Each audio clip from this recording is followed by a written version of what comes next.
Hey, good morning. Happy Monday. Welcome to Hobby Evolution episode 395. We're almost to 400 episodes. Holy moly. So what 400 will arrive on, let's see, Tuesday, Wednesday, Saturday. Is that right? So this Saturday is like this coming weekend is like the only weekend that I don't have a card show for the next 4 weeks. And my mother-in-law's birthday is Monday, a week from today. And my wife mentioned it last night, like, hey, we're gonna do dinner for my mom's birthday.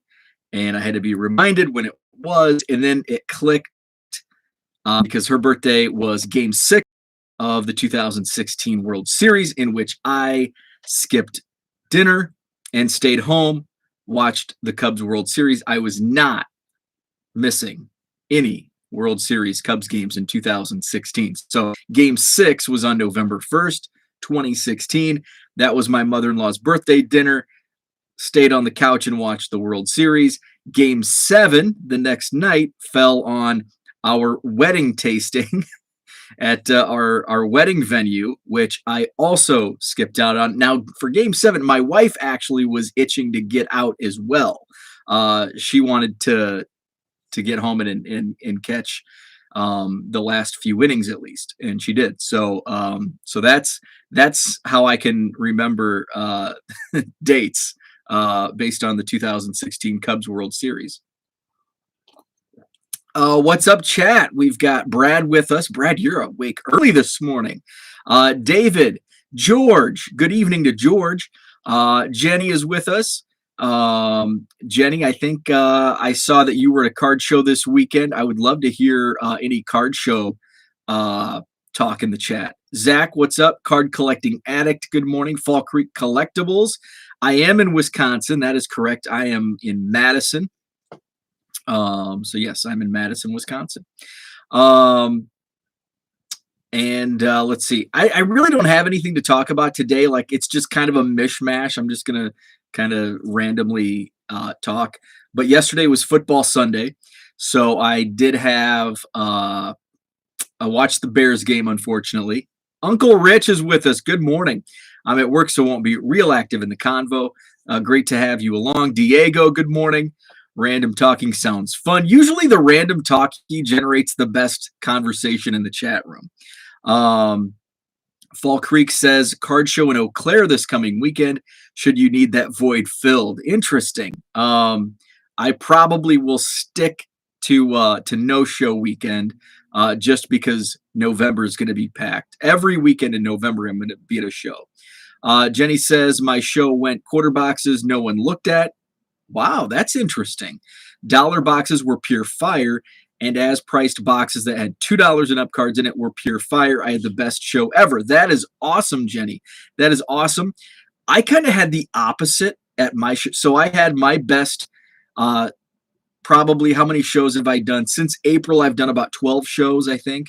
I had the best sales day on Saturday at the Madison Card Show. And my dollar boxes were like, I keep putting more and more stuff in my dollar boxes because I can get more money faster selling dollar cards and quarter cards. So I put a lot of focus over the last 2 months in the dollar boxes. The first month I sold it outright, like at the beginning of the show. And then I put even more stuff the second time. The guy who bought my dollar box the month prior bought like 2 cards. So he must not have liked what was inside. But the dollar sales were great. Like, I had a lot of dollar sales, but this past weekend, like people weren't even looking at the dollar box. It was weird, and it was full. It was full. So we'll see how in 2 weeks I'm gonna because I bulk bought $5 boxes outright in a bulk buy on Saturday at the end of the show. So I'm going to be loading up more dollar cards for the Northern Illinois card show in 2 weeks in Rockford, Illinois. So we'll see how the dollar box sales does. But yeah, nobody even looked. It was kind of the opposite. Like my quarter boxes, as always, were, people were digging. But the dollar boxes went, virtually untouched. It was weird. It was different, but different in a good way because I did have my best sales day. So that's always good. Gimmicky Fibers says, were you dealing during the last baseball strike? And if so, what effect did it have on the hobby? That's a great question. I was not. I was involved in the hobby in 1994. What I went through personally as a collector, I was only 12 during the baseball strike. And it came at a time where I had already transitioned from collecting baseball cards to basketball cards. So I already kind of had one foot out the door on baseball cards. Basically 92, 93, I went full on into basketball. 93, we'll say. 92, I still had a lot of baseball. 93, I kind of went full on into basketball, and I had a little baseball here and there. But by 94, the strike killed it for me as a collector and as a fan. Like once the strike hit, I had zero interest in baseball. I had zero interest in baseball cards, and I was completely out of being a baseball fan and baseball card collector until 1998. So I was out of the game for 4 years. Like I said, I was collecting basketball cards. Then I got into pro wrestling really heavy in around 95. And then 1998 brought me back with what really sucked me in was Kerry Wood's 20 strikeout game. Well, that brought attention. That kind of brought me back. The Cubs were doing really well. They were like in first place at the end of April in the National League Central. Then on May 6th, 98, Kerry Wood had the 20 strikeout game against the Astros. Now I'm paying attention to baseball. And then Sammy Sosa's hitting home runs every game. And then by June, we have the monster home run chase. And so that kept me in. Kerry Wood and the first place Cubs in April, early May, kind of brought me back in a little bit, kind of sucked me in. And then Sammy Sosa, Mark McGwire, they kept me back. I got back into baseball cards. I got my driver's license that summer. 98 Bowman was my first hobby box in baseball cards. So yeah, the strike took me out of the game for 4 years. So I really hope we avoid a strike in baseball here in the off season. It's going to be a different off season because there's not going to be any free agency, any movement until they come to terms with the CBA. Let's see. I'm going to go back to the chat real quick. Where are we at? Jenny said, how was your show? Madison Card Show. I did a full-on review yesterday. Hobby Evolution episode 394. Talked about the Madison Card Show. Jenny says, I did some amazing trades. I left with 6 boxes more than I came with. Awesome. I love that. I went home with 5 more boxes in the bulk buys that I got.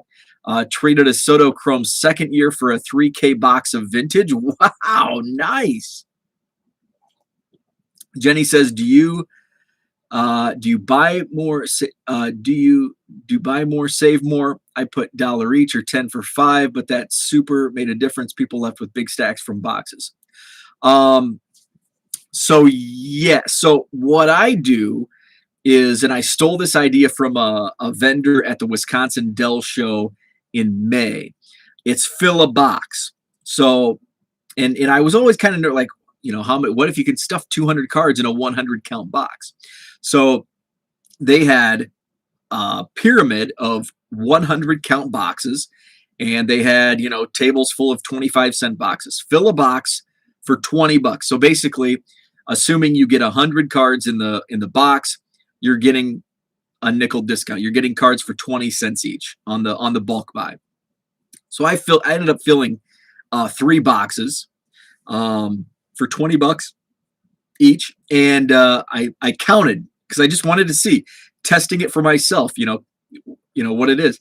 And so 3 boxes, I had exactly 300 cards in those 3 boxes. Now, it wasn't 100 each. One box had 90 cards. One box had 110 cards, and one box had exactly 100 cards in it. So I use that idea. So I have a 100 count box, and fill a box for $20. I have a 200 count box, fill a box for $40, and then I have 400 count. Is it 300 or 400? 300 count boxes, and those are $50. So that's even steeper discount. It's what, 17 cents per card. So yes, so I put those out, and I have it right on the box. Fill a box, $20. Fill a box, $40, whatever. And those I put right next to the 25-cent boxes. So that's my bulk discount. I probably should advertise that more, because sometimes people, don't really pay attention to the miscellaneous stuff on the table other than the cards and the boxes. So I probably should do a better job advertising the volume discounts. I always offer volume discounts. If somebody gives me a stack, usually what I say, somebody has a stack of cards and they're like, I have 625 worth, and it's like $5. Just give me $5. So I pretty much always do discounts. If it's like $10 cards, I just make it $10. So there's not a discount there because it's just easy. But if you grab like $12, just make it 10. Just make it easy. So, but it's not really advertised outside of the fill a box idea that I stole. Brad says, what's up, Herman? Good morning. Brad says, okay, I feel old again. 1994, I was 22 and spent 93 to 95 at the clubs in the old ballpark in Arlington. Well, that's fine. When I say sometimes I feel old when I say I was 12 in 1994, because a lot of people weren't even born yet that may be watching this. Dan, good evening to you. Dan, by the way, I'm in the middle of watching your show with Mark Hoyle. That was some good stuff. I'm about halfway through. I wanted to join live on Friday night, but my wife and I did Chinese. We did Chinese carryout on Friday night. Our favorite place for Chinese. It's called Taigu, which we've been going there throughout the pandemic. We went once or twice before COVID hit, and then it became our rotation during COVID. And I never knew what Taigu. I thought it was. I didn't know. It was something that I never even thought of. But like, what does Taigu? I wonder if it has a meaning. And apparently, Taigu is, I think, a region in China. So, and I'm assuming that's probably where the owners are from. They have homemade noodles. They're amazing. Taigu, downtown Middleton, Wisconsin. What's up, Mike? Good morning to you.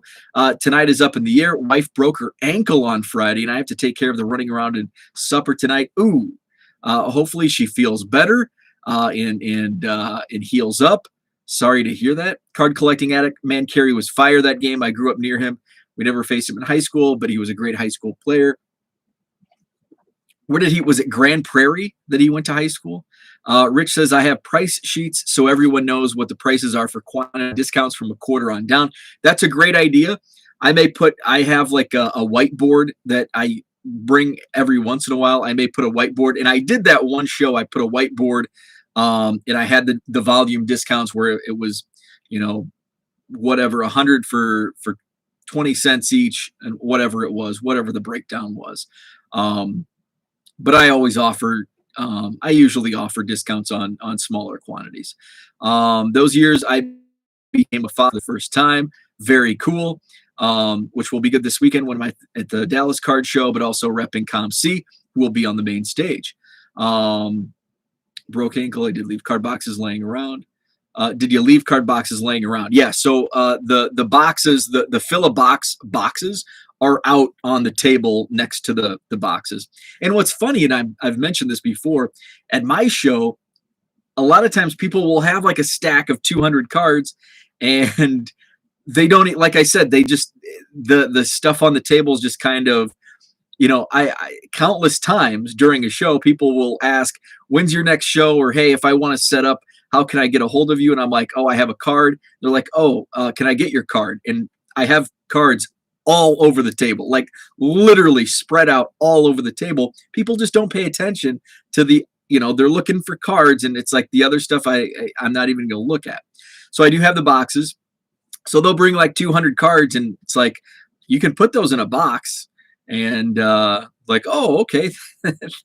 Do I have to pay you for this? It's like, no, you can have the box. Let's see. I also do deals always that aren't written. Guys had $32 and I said, let's do 30. Yep, that's exactly what I do. Then he grabs another card, says, how about 40 with this one? Yep. Then he came back and bought more an hour later. That's great. I love that. Slipped on wet grass. Oof, wasn't my fault. Dan says he landed a couple Burleys I needed. 2013 Heritage Venezuelan. I saw that on Twitter this morning. Very cool. And a 2005 Topps Pack Wars foil. Very nice. Very nice. So, yesterday, this is non-card related, but it's sports related. I had to make a Costco run, and I'm thinking, oh, sweet, the Packers are on. Going to Menards. I experienced that early on in the football season, week 1 or 2. I had to run to Menards, and it happened to be during the Packers game, and it's like dead. Menards is empty. So I'm like, and I've been to the grocery store during Packers games, and it's like completely dead. I'm like, sweet, the Packers are on. I'm running to Costco. And it was a madhouse. I couldn't believe it. I could not believe it. Costco was a madhouse. So I was in and out. I hate going to Costco. I hate dealing with crowds of people. Especially in a shopping. I hate shopping. So that's my Packers bit. I thought, and it was like the opposite. It was like a madhouse. It's like, shoot, is it halftime? Are people like racing to Costco at halftime of the game? What's up, Jeremy? Good morning. People got too much money in their pockets. Nothing keeps them home no more, right? What else? So yesterday I tried to just like take it easy yesterday, but I can't. It's like I just want to, I was in the hobby all day. I can't say that anymore. I was baseball cards all day, Saturday all night. It's like Sunday I just need to step away. I need to, take a breath. But I didn't. I did. I listed some cards, maybe 25 cards, and I didn't do any file exchange. I just laying on the couch watching the Bears. Oh, the Bears suck. Man, the Bears suck. Was watching the Bears game. But it helped me because I have both Mike Evans, 3 touchdowns, and the Tampa Bay Buccaneers defense, 21 points, on my fantasy team. So I smoked my competition this week. I think I had the second highest points of any team all season. I was shy of 200 points. I think I ended up with like 192 points, second most in our league this year. So that I get on the bright side, I had those players. It was cool seeing Tom Brady. Oh, let's talk about that. The whole Tom Brady thing. Okay, the 600 touchdown pass. Now, based on what. And this is okay, and you'll probably be surprised by my take on this particular instance. Tom Brady throws a touchdown pass, his 600th career touchdown pass in the game. Never been done in the NFL before. He's the first player to throw 600 touchdown passes in the game ball. The 600th touchdown pass. Mike Evans, who caught it, gives it to a fan. Okay? So what are your thoughts when a Tampa Bay Buccaneers rep comes over and he asks for the ball back? And apparently they struck a deal. And according to the announcers on the TV broadcast, they said it took like all commercial break. The guy didn't want to give it up. And they finally came to an agreement. Apparently it was a signed jersey, and something else. They didn't really disclose it. And there's a lot of, like I saw Darren Rovell tweet about it. Ken Golden tweeted about it. There were some other like memorabilia people. They're like, that game ball is probably $500,000. So that guy was given a $500,000 gift from Buccaneers wide receiver Mike Evans, and he traded it away. And they said the game jersey, if it's not game used, it's probably $3,000, $4,000. So he gave up. He traded away $500,000 for 4,000. Okay, so you're going to be surprised by my take. He's not entitled. The fan is not entitled to the game ball. And I'm thinking about this. And maybe the players are fined. And Tony Romo even mentioned it through the broadcast a couple times. Like, he's like, I did that once and I got fined and all this. So it's like they shouldn't even. And so Rich disagrees. So it was a gift. I agree. It was given to him. Reach out and grab it. He didn't take it away off the playing field. It was gifted to him by Mike Evans. But I disagree. I think there should be. I think they should institute some type of rule. And this is me. This is my business now, and memorabilia is part of it. But I disagree. I think that the right thing was done. Now, do I think the Buccaneers and Tom Brady should do a little more for this fan that traded it back? I do. I think they should, especially now that those dollar figures have been floated out by the various pros that deal with game used memorabilia. I think, yeah, they should do a little bit more for him, but I don't feel he's entitled to keep that. He also had the choice. What were they going to do? He didn't have to, okay? That fan did not have to give the ball back. So what are they doesn't give the ball back? Are they going to kick him out of the game? Are they going to ban him from the rest of the NFL game? Great. If that's okay, that's fine. I've got a $500,000 game ball. I'm going to go call Ken and put this on Golden Auctions and make $500,000. So the fan didn't have to give the ball back. In fact, the guy who came to him to make that trade was 5 feet below him, 10 feet below him, down on the ground, and he's up in the stands. He didn't have to give that ball back. Mike Evans, gifted the fan the ball. The fan made the decision on his own to give the ball back. He was not going to be arrested. He was not, he may have been kicked out of the game. But he made the decision, just like Mike Evans, to give the ball back. So that's my thought on it. And I was thinking the whole time as this is going on, and then I'm seeing the tweets about it later. What would what would I do in that circumstance? And I know some people are going to say, oh, well, I would give that back to Tom Brady. And I think a lot more people are not saying that because it is Tom Brady and there's so much hate towards Tom Brady. But if it was your favorite team, if it was, I don't know, but name your team, name your favorite player, and you would say, I would give that back.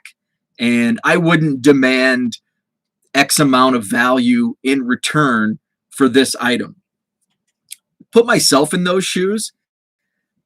Give it to a kid. Okay, in baseball, give it to a kid. If there's a home run ball and I catch a home run ball, or if I get it on the bounce, or if I dive after it, I'm keeping that damn home run ball. Okay, I'm not giving it to a kid.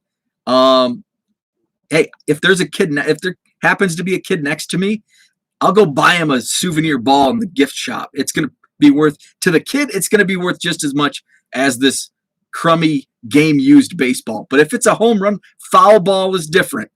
Home run ball, mine. Not giving it to a kid. I'm sorry.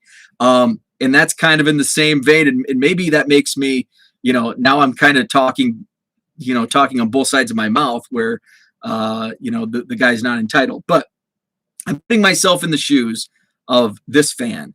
What would I do in that instance? First of all, the value of that football is, okay, it's probably going through my mind. When I saw the 500,000, I'm like, get out of here. And then I saw Ken Golden say the same thing and Darren Rovell say the same thing. I'm like, oh, wow, damn, I didn't know it was going to be that much. But going through my head, I don't put in that moment. I go back to Steve Bartman, Game 6 of the 2003 NLCS. If I was in Steve Bartman's seat, I would have done the same exact damn thing that Steve Bartman did, and the same exact damn thing every fan around him did. They were all going for that baseball. Steve Bartman just happened to be in the wrong seat at the right time, wrong time. And I would have done, I know in that instance, I would have done the same thing. I would have done the same thing in that scenario. So in the moment, something like that, something's given to me, I don't know what I would do. I really don't. Because in the moment, our minds are thinking differently. And it's a lot easier to sit on the couch and watch it all unfold and think about it. But in real time, our minds are working differently. And I don't know what I would do in that situation. Because for me, I'm not expecting much. I'm going to a game, and those were great seats. I'm going to a game to watch football, and I'm not thinking about, if Tom Brady happens to throw his 600th touchdown pass, and the guy who catches the touchdown happens to run it and give it to me. Nobody thinks about that. And I'm not even thinking how much it could be worth. So if somebody comes up to me, if a Buccaneers rep comes up to me and says, hey, I'll give you another game-used football, and I'll give you a $3,500 jersey. We wouldn't know the value of the jersey either, but a signed Tom Brady jersey, you weren't expecting to be gifted that football. You probably didn't know how much that potential value was of that football. And you're going to be gifted a Tom Brady autographed jersey and a game ball and maybe some other stuff. I think, hell yeah. Yeah. And then I'd get home and I'd read all these tweets and I just gave up $500,000 and I'd be like, oh crap, what did I do? I'm going to catch up on the chat here as I'm off my soapbox. George says, I catch a milestone, get me paid. Did you see, let's see. Oh shoot. Where did my, okay. Jeremy says, did you see Rovell's most recent tweet like 5 minutes ago? No, I have not, but I will check that out here in a second. I think Mike AE should be the one who does more. He should have known not to give away Tom's ball. Evans, yeah. And that's a thing. Like,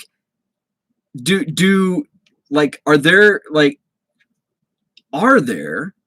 So like when I worked in college basketball, we had like usually at least one coach was aware of milestones. And so, they would know, if X player was about to break some record, they would say, hey, coach, Ciola just set this record. They were well versed on all that. So that should, I don't know, college basketball at the low mid-major level is a little different than the NFL, but we had a coach that would say, hey, to our head coach, Ciola just broke this record. Coach would say, okay, take him out of the game to give him like a round of applause, acknowledge the PA during that break in action, could announce Ciola just set the game, single game record of 41 points or whatever it may be. But we had, our coaches knew when milestones and records were being approached, and we had our sports information director who would feed that information to them mid-game, because if it's, say somebody needs 14 points to reach the 1,000-point milestone, the coaches aren't really paying that close attention, but our SID would say to one of the assistants, hey, the next Ciola is 1 point away from this. So free throw ties it, free throw gets him to 1,000 points, or, the next field goal puts him over 1,000 points. And then the coach can say, hey, to the coach, this milestone has been reached. Coach pulls him out of the game. Everybody cheers, 1,000 points. So I'm surprised that, like, hey, the next touchdown, we knew this going in. Hey, by the way, this is Tom Brady. Next touchdown pass is Tom's 600th. Don't throw it in the stands. The Buccaneers staff is having discussions on how to better compensate the fan who gave up the Brady ball. Expect more to come from the team in the next 48 hours. Okay, that's great. Will be interesting to see what happens with it. Bragg puts that in quotes. 48 hours. Maybe everybody forgets about it in 48 hours. George says, let him kick him out. I would laugh all the way to the auction block. Exactly. Like, if I knew it was $500,000 and I knew the value of what you're trying to give me, like, you can escort me out of this damn place, and I'm gonna be holding the ball like this, and I'm gonna have my buddy be filming this with a cell phone just in case you try some funny stuff. You're right, George. Jenny says, at the end of the day, the fan is a stand-up guy, in my opinion. There's a lot of guys and gals that get drinking at games and turn into a-holes. At the end of the day, I agree that fan is lucky, but that is potentially life-changing money. I agree, but if I was given the Dwayne Wise the catch ball, that's the key there, potentially life-changing money. Herman says Bucks receivers should have known to hold on to that ball anyway. Yeah, that's I'm surprised that that there wasn't anything with you. Diego says, I'm with you. Foul ball to a kid, home run for me. Okay, I thought maybe people would get on me about that, but card collecting addict, yeah, I would think Evans would have known. Let's be honest, kids for the most part are in it for the flip life right now. At least that's what I saw at the show yesterday. Older guys for the love of the hobby. Kids want to flip Herbert. Oh man, so true, so true. You should have seen it last month, like 2 days after Tua is ruled out for the season. There was a kid that was coming around trying to sell his Tuas. It's like, no, we're not buying Tuas. Although it's probably a good time to buy Tuas. Let's see. George says, my friend gave a kid a foul ball. His dad immediately pulled out a pen and forged an autograph, then posted it on a forum? What? That is insane. Oh my God. That's crazy. Zach says a lot of people can answer all the Jeopardy questions on their couch. That's true, because on your couch, you also don't have to click. And I mean, sometimes when they show back, and they're going like that. And I mean, you have to be fast. And then sometimes the contestants are so fast, they don't even know the answer. And then they're like, oh, I just wanted to buzz in. A lot harder in the moment. Fan did the right thing. Evans should have known. Tampa will compensate. I'm sure, and I think Tampa will compensate. I think Tom Brady will compensate. I think Mike Evans will compensate, especially now that the dollar figures have been thrown out there and they're in the wild, and it's pretty much $500,000 is like what every Ken Golden dropped that figure. Darren Rovell dropped that figure. The first one I saw, it was a blue check mark. I can't remember who it was, but that seems to be the going number on that football. For sure, I would have done the trade too in the moment. Then I'd throw a rope over the rafter and dangle after seeing what I had given up, because I would legit be depressed by giving away a house. Absolutely. Does Mike Evans typically give the ball away? Apparently he does, because he gave away every football he caught yesterday. Because he caught 3 touchdowns. Number 600 was the one we're talking about. Number 601, he gave away to a woman that was wearing a Mike Evans jersey. And I think the guy that with the 600th, that was given the 600th Mike Evans jersey, third catch, he also gave away to a fan. I can't remember if they were wearing, I think they were, because they were like in the second row. And I think it was in the same, no, it might have been on the other side. But anyway, I think it was also somebody wearing a Mike Evans jersey. So based on that, what I saw yesterday, I assume Mike Evans gives a touchdown catch to a fan every time. They will send him a case of 2001 Bowman Chrome football. Hey, that would be great. Take that. So I came in, didn't even have anything to talk about, and then on a whim, I did have some opinions on that. So that's my thought, and I know that some will agree. I know that some will disagree. But in the it's hard, it's hard to say what you would do or not do in the heat of the moment. So yeah, I was watching that. Today I am maybe the afternoon I'll do some file exchange. Oh, by the way, the Fujitsu scanner that I've been using, I did test it. I was doing some paperwork. That's the not fun part of the baseball card sales. Now I have to like keep track of all these receipts and documents, and so Sunday night, sit in front of the computer, running these reports, and I'm like, I've got a stack of cards next to the scanner. I'm like, I'm going to try penny sleeves. And guess what? It works really good with the penny. There was one scan that it just kind of, I think the penny sleeve, I think it'll work really well for and I think there's different names for them. Perfect fit, I think, is kind of the going term. The perfect fit penny sleeves will work excellent in this scanner.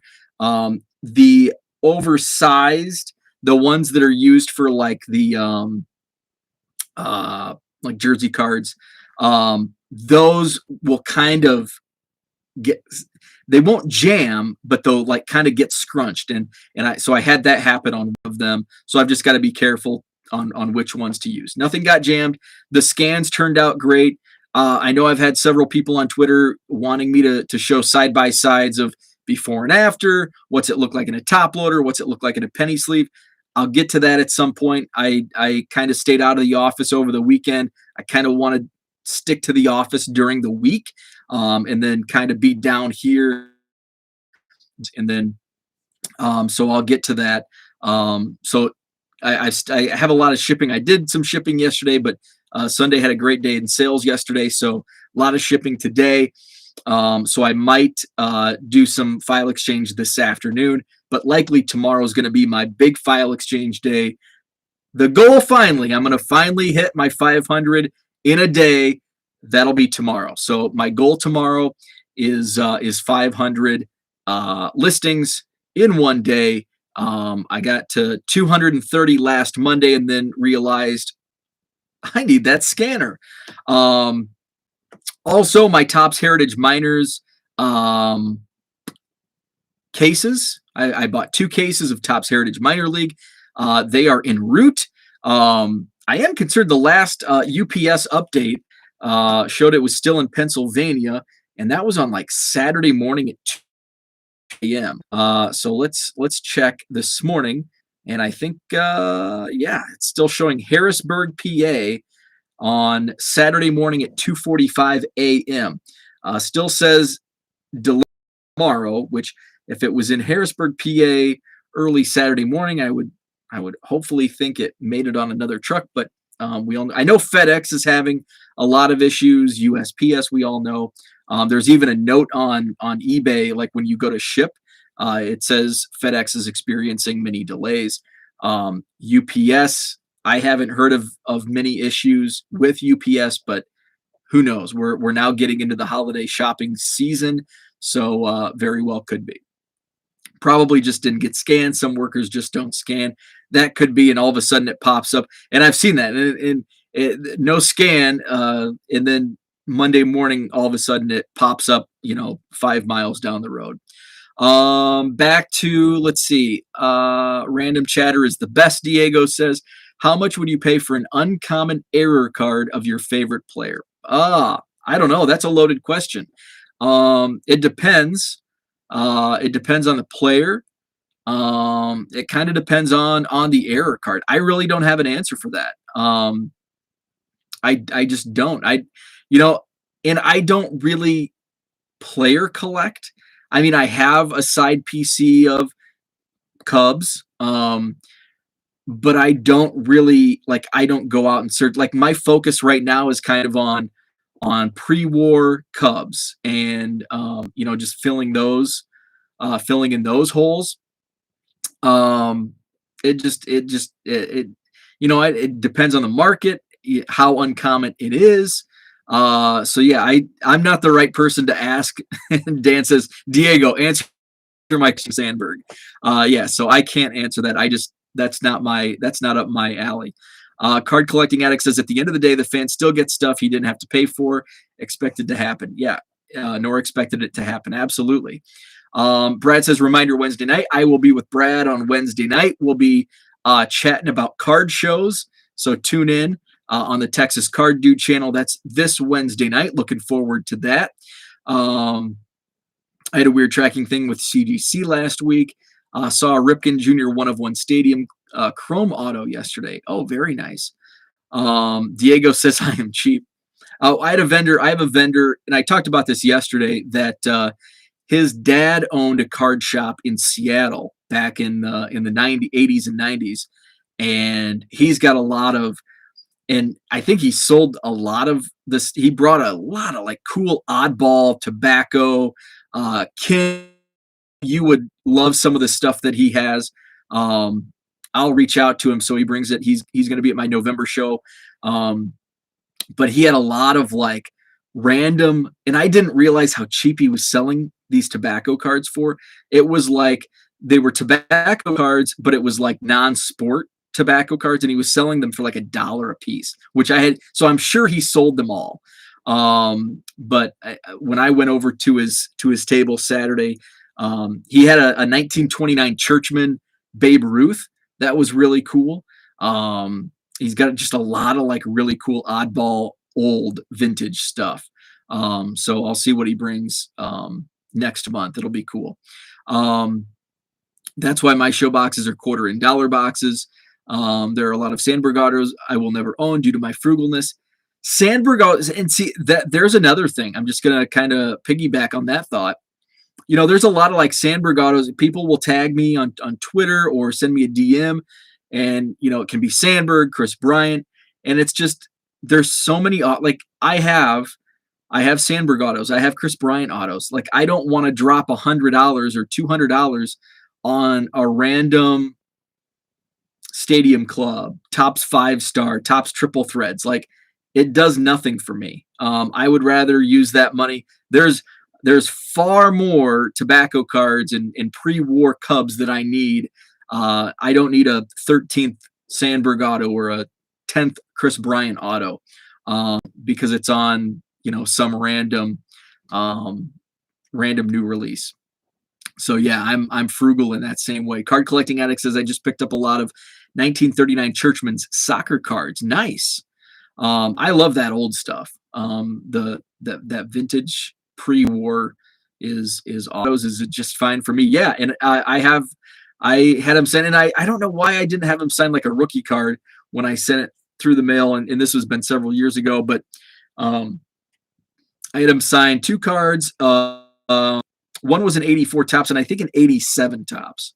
I know where you can find tons of pre-war. Awesome. So that's what I had for today. Like literally boxes and boxes full. Let me know where that is. I just love that stuff. So let's see. So Herman and Kin may go on tonight, may not. That's on 3B Collections channel. TBA on that one. Brad, I think you're going live this morning. Are you Monday morning? Texas Card Dude, I'll be with him on Wednesday night. Have a great Monday, and we'll chat tomorrow.